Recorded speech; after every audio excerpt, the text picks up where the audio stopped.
Hello everyone, आप सब कैसे हैं। मैं उम्मीद करता हूं कि बहुत अच्छे होंगे और अपनी पढ़ाई को बहुत अच्छे से कर रहे होंगे।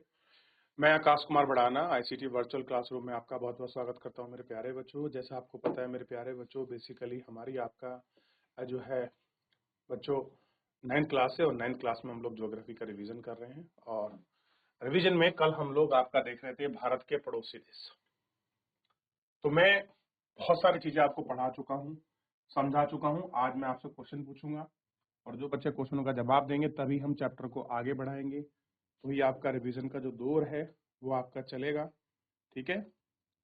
और रिवीजन में एक ही चीज आपको पता है कि बार बार चीजों पर इसलिए फोकस किया जाता है कि आप भारत में का जो आपका भौतिक स्थिति है, जो फिजिकल चीजें हैं, आप उनको अच्छे से पढ़ लें, अच्छे से आपका देख लें एक एक करके, ताकि किसी प्रकार का कोई डाउट, कोई क्वेरी आपकी जो है ना रहे। इन सभी को आप अच्छे से देख लीजिए, ठीक है। इनको हम देख लेंगे और इसी पर आपको हम बात करें। चलिए, सबसे पहले अब आप मुझे बताएंगे, ये हमारा मैप है, सब कुछ आप देख चुके हैं, अच्छे से पढ़ भी चुके हैं। इसमें सबसे पहला जो आपके सामने प्रश्न है वो यही है।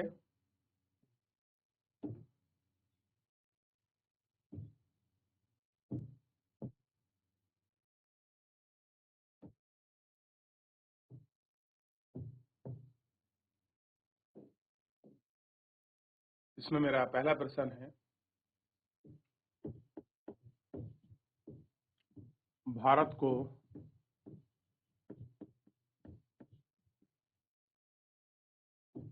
कौन सी रेखा दो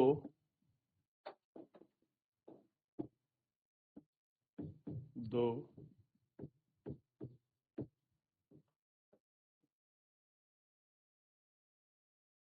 दो बराबर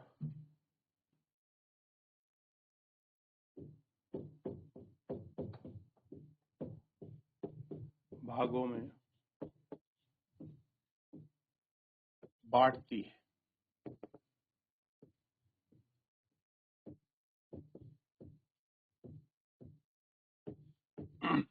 चलिए,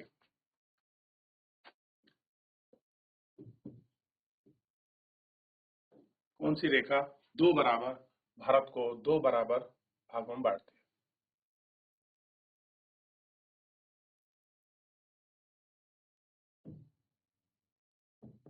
चलिए, तो अब आपको देखना है, मानचित्र आपके सामने है और कौन सी वो रेखा है जो दो बराबर भागों में बांट रही है। पूरा मैं आपको पढ़ा चुका हूं, समझा चुका हूं, क्योंकि प्रश्न उत्तर भी कुछ ऐसे ही हैं जो आपके मिलते जुलते हैं। पहले ये वाला क्वेश्चन करेंगे, फिर हम इसके बाद जो हमारे ऑप्शन क्वेश्चन है उन पर चलेंगे, फिर हम लोग बचे कुछ क्वेश्चन करेंगे। कुछ मैं आपसे क्वेश्चन पूछूंगा, आपको जवाब देना है। चलिए देखिए, बताइए बच्चों, किस बच्चे का जवाब सबसे पहले आता है स्कूल का, देख लिया। चलिए, तो इसका आंसर होना चाहिए, बड़ा स्पष्ट रूप से आंसर है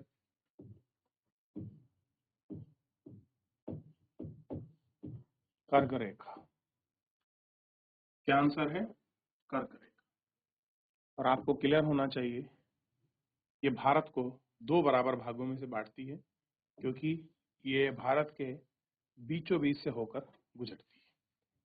ठीक, अब देखिए, अब हम इसके प्रश्न पर बढ़ते हैं और बहुत इंपॉर्टेंट क्वेश्चन है, ध्यान दीजिए।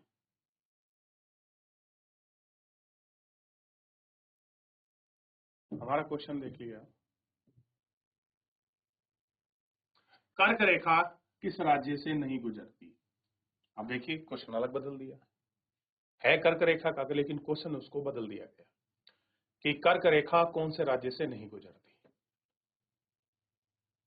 राजस्थान से गुजरती है, छत्तीसगढ़ से गुजरती है, उड़ीसा से गुजरती है, त्रिपुरा से गुजरती है, कहां से नहीं गुजरती आपको ये बताना है।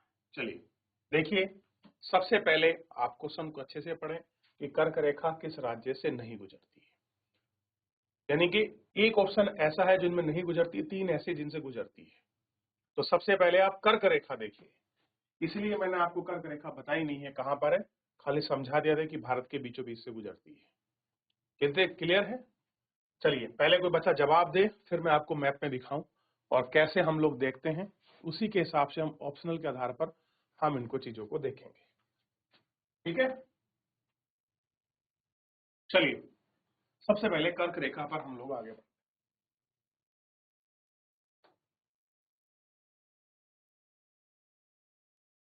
सबसे पहले देखिए, ये है कर्क रेखा।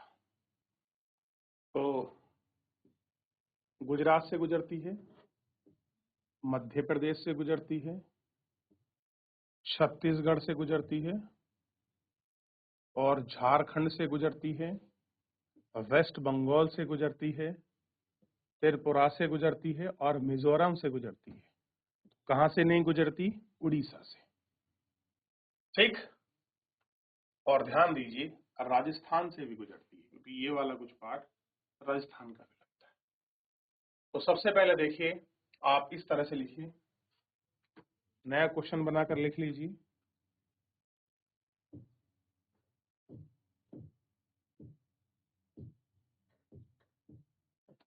कर्क रेखा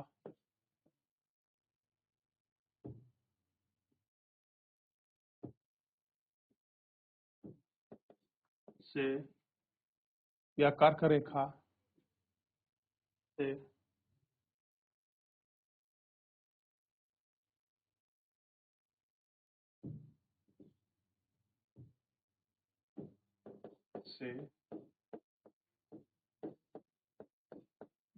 गुजरने वाले राज्य कौन से राज्य हैं जो कर्क रेखा से गुजरते हैं? Number 1 Rajasthan, number 2 Gujarat, number 3 Madhya Pradesh, number 4 Chhattisgarh, number 5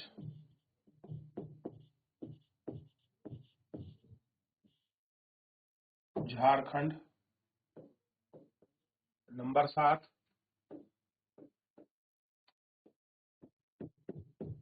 पश्चिम बंगाल, नंबर 8 त्रिपुरा, नंबर 9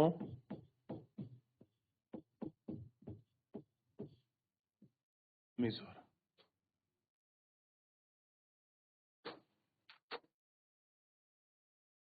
त्रिपुरा मिजोरम, तो नियरेस्ट थोड़ा सा यहाँ कंफ्यूजिंग हो जाता है, इस वाले क्षेत्र में उड़ीसा, तो आपका उड़ीसा से नहीं गुजरती है। तो पहले एक बार अभी आप लिख लेना। तो इस वाले क्वेश्चन का आंसर क्या है, कहां से नहीं गुजरती है? तो ध्यान दीजिए, उड़ीसा राज्य से नहीं गुजरती, सही आंसर होगा। तो देख लीजिए, सबसे पहले ये लिख लीजिए, पश्चिम बंगाल को आप देखें, और कितने पर पड़ती है कर्क रेखा? 23.5 डिग्री।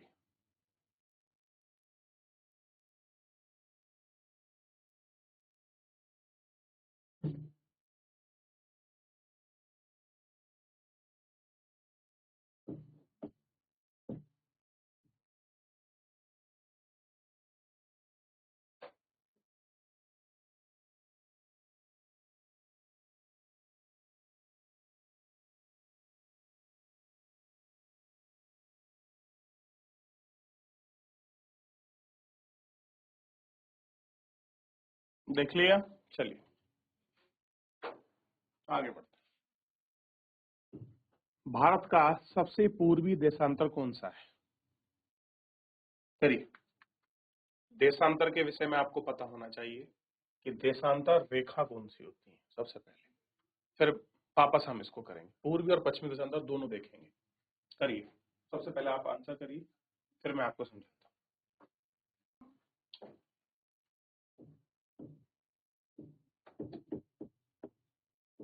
भारत का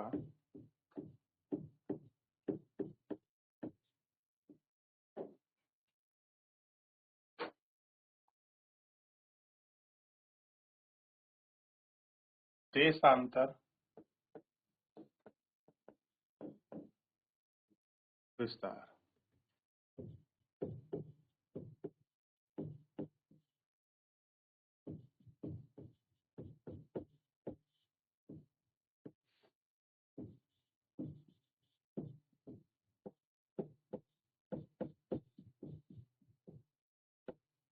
पूर्वी देशांतर और पश्चिमी देशांतर।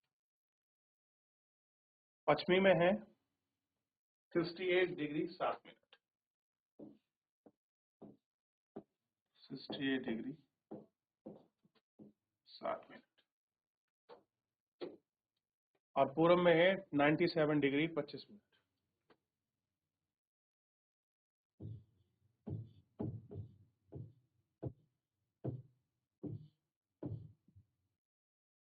ठीक, ये देखिए,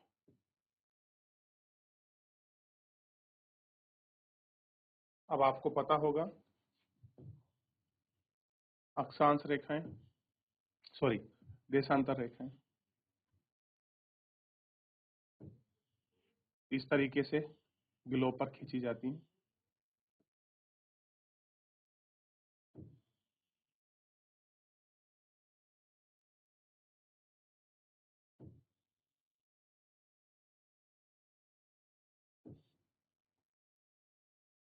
वन 180 इधर होती हैं और 180 इधर होती हैं, तो 360 प्लस 1 होती है। एक आपका जीरो वाली भी होती है। ठीक है, चलिए लिख लीजिए। तो इसका आंसर आपको बड़े सरल शब्दों में मिल जाएगा। जैसे मैं आपको बताऊं, अभी हम जो क्वेश्चन देख रहे थे, देशांतर, ठीक है, आपको देशांतर का जो विस्तार है आपको बहुत अच्छे से मिलेगा। ठीक, देख लीजिए, देख लिया। और देशांतर रेखाएं इस तरीके से खींची जाती हैं। तो अब अगर आंसर पूछ लिया जाए क्या होगा, तो 97 डिग्री आपका 25 मिनट, और भाई अगर आपसे पश्चिमी पूछ ली जाए तो ये होगा पश्चिमी।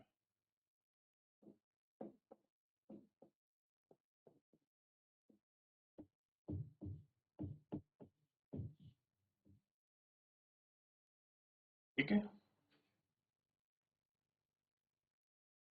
देख लीजिए।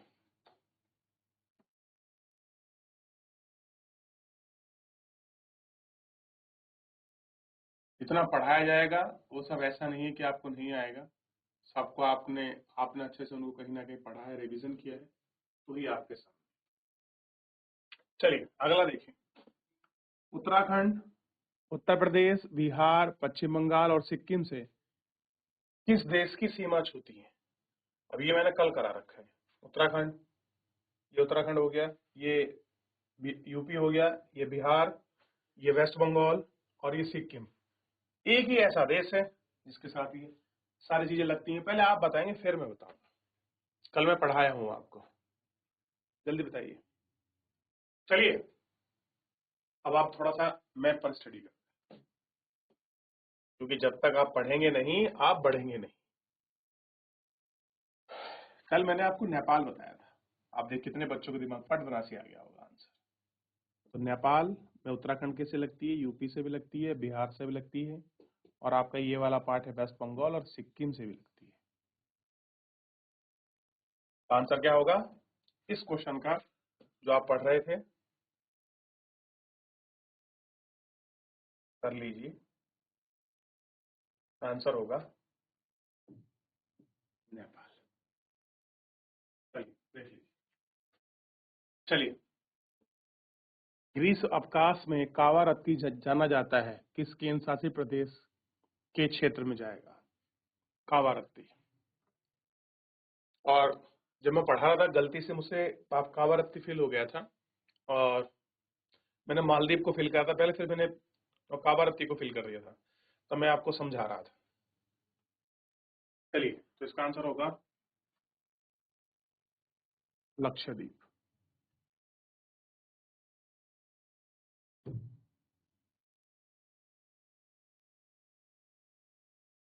माहे के बगल में ही है कावारत्ती। ठीक, ये वाला पूरा क्षेत्र। ठीक, आगे बढ़ा जाता है।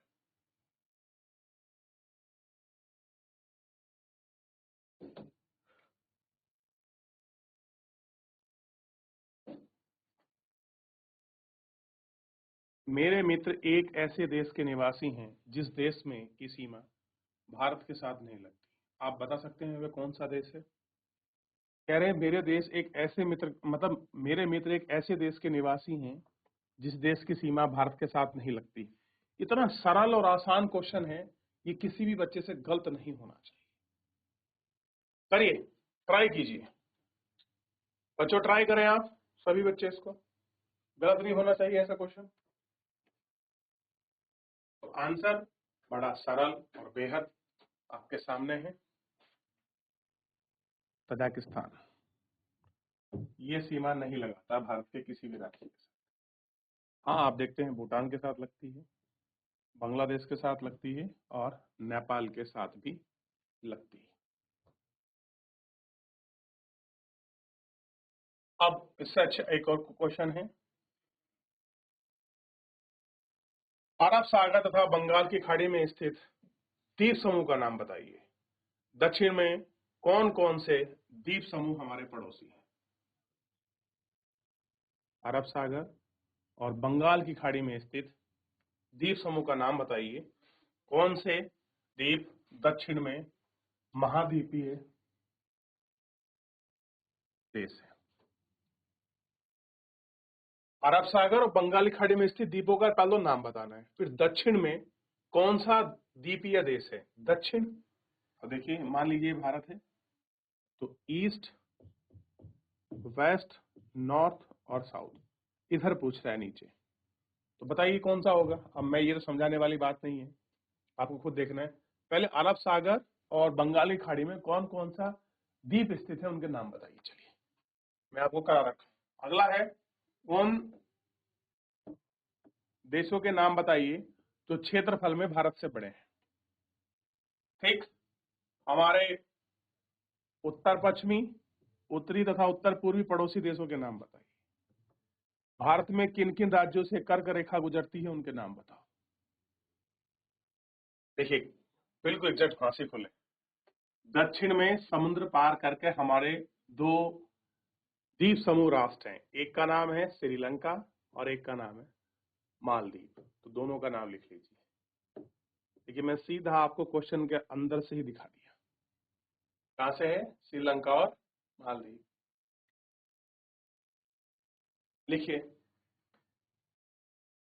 चलिए, और मैं आपको पाक जल संधि और मन्नार की खाड़ी बता चुका हूं कि भारत और श्रीलंका के बीच पाक जल संधि से होकर रास्ता बनता है। क्लियर है? चलिए, ये देखिए, तो सारी चीज पूरा अच्छे से मैं आपको समझा चुका हूं, बता चुका हूं मेरे प्यारे बच्चों। तो फिलहाल जो है आज के लिए इतना ही, मिलते हैं नेक्स्ट लेक्चर में। तब तक अपना ध्यान रखिए, स्वस्थ रहिए और अपनी पढ़ाई को बहुत अच्छे से करते रहिए। मुझसे जुड़ने के लिए आपका बहुत बहुत धन्यवाद।